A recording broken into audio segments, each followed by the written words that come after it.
ഈദുൽ അദ വലിയ പെരുന്നാളുമായി ബന്ധപ്പെട്ട ദിവസങ്ങളിലേക്കാണ് UAE അടക്കമുള്ള രാജ്യങ്ങൾ ഇപ്പോൾ കാത്തിരിക്കുന്നത്. ഇസ്ലാമിക കലണ്ടറുമായി ബന്ധപ്പെട്ട് വളരെ പ്രധാനപ്പെട്ട ദിവസങ്ങളാണ് ഈദുൽ അദ ദിവസങ്ങൾ. ഹജ്ജ് സീസണ് പരിസമാപ്തി കുറിക്കുന്ന ദിവസങ്ങൾ കൂടിയാണ്.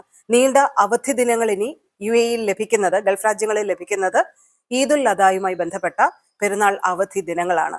എപ്പോഴാണ് ഇതുമായി ബന്ധപ്പെട്ട ഒരു കൃത്യമായ തീയതി എന്നുള്ളത് ചാന്ദ്രപ്പിറവി അധികരിച്ച് മാത്രമേ പറയാൻ സാധിക്കുകയുള്ളൂ എങ്കിലും Emirates astronomical society chairman Ibrahim Jarwan ചില കാൽക്കുലേഷൻസ് മാധ്യമങ്ങളിലൂടെ പുറത്തുവിടുന്നുണ്ട്. അദ്ദേഹത്തിന്റെ കാൽക്കുലേഷൻസ് പ്രകാരം ദുൽഹജ്ജ് 1 എന്ന് പറയുന്നത് മെയ് 28 ബുധനാഴ്ചയാവും എന്നാണ് പറയുന്നത്. മെയ് 27 വൈകുന്നേരം ചാന്ദ്രപ്പിറവി ദൃശ്യമാകും. അങ്ങനെ വരുമ്പോൾ ദുൽഹജ്ജ് 1 മെയ് 28 ബുധനാഴ്ചയാവും. ഈദുൽ അദായുടെ ആദ്യ ദിനം കടന്നു വരിക ജൂൺ 6 വെള്ളിയാഴ്ചയാകും. ജൂൺ 5 വ്യാഴാഴ്ചയായിരിക്കും അറഫ ദിനം അപ്പോൾ കടന്നു വരിക. അപ്പൊ ഈ ഒരു കാൽക്കുലേഷനാണ് അദ്ദേഹം മുന്നോട്ട് വെക്കുന്നത്. വലിയ പെരുന്നാളിനോടനുബന്ധിച്ച് കുവൈറ്റിലും ഒമാനിലും ഖത്തറിലും ഒക്കെ നീണ്ട അവധി ദിനങ്ങളാണ് പ്രഖ്യാപിച്ചിരിക്കുന്നത്. 5 ദിവസത്തെ വാരാന്ത്യ അവധി ഉൾപ്പെടെ അവധികളാണ് കുവൈറ്റിലും ഒമാനിലും ഖത്തറിലും ലഭിക്കുന്നത്. UAEയിൽ ജൂൺ 5 മുതൽ 8 വരെയുള്ള അവധികൾ 4 ദിവസത്തെ അവധി ആയിരിക്കും ലഭിക്കാനുള്ള സാധ്യത എന്നാണ് ഈ റിപ്പോർട്ട് പറയുന്നത്. UAEയിൽ പെരുന്നാൾ അവധികൾ വാരാന്ത്യ അവധികളുമായി ചേർന്നാണ്, ഓവർലാപ്പ് ചെയ്താണ് കിടക്കുന്നത്.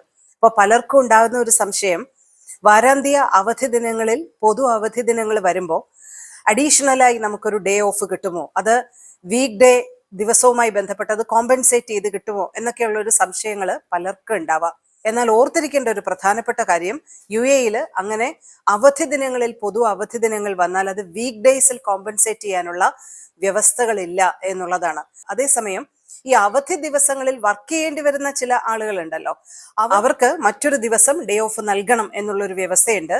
ഇല്ലാത്ത പക്ഷം അന്നത്തെ ദിവസത്തെ ഫുൾ സാലറി പ്ലസ് അവരുടെ ബേസിക് പേയുടെ 50% ഈ അവധി ദിവസങ്ങളിൽ പണിയെടുക്കേണ്ടി വരുന്ന തൊഴിലാളികൾക്ക് നൽകണം.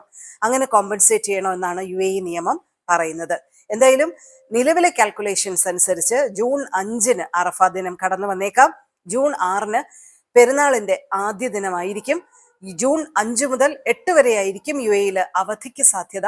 ഇങ്ങനെയുള്ള കണക്കുകൂട്ടലുകളാണ് ഇപ്പോൾ പുറത്തു വരുന്നത്.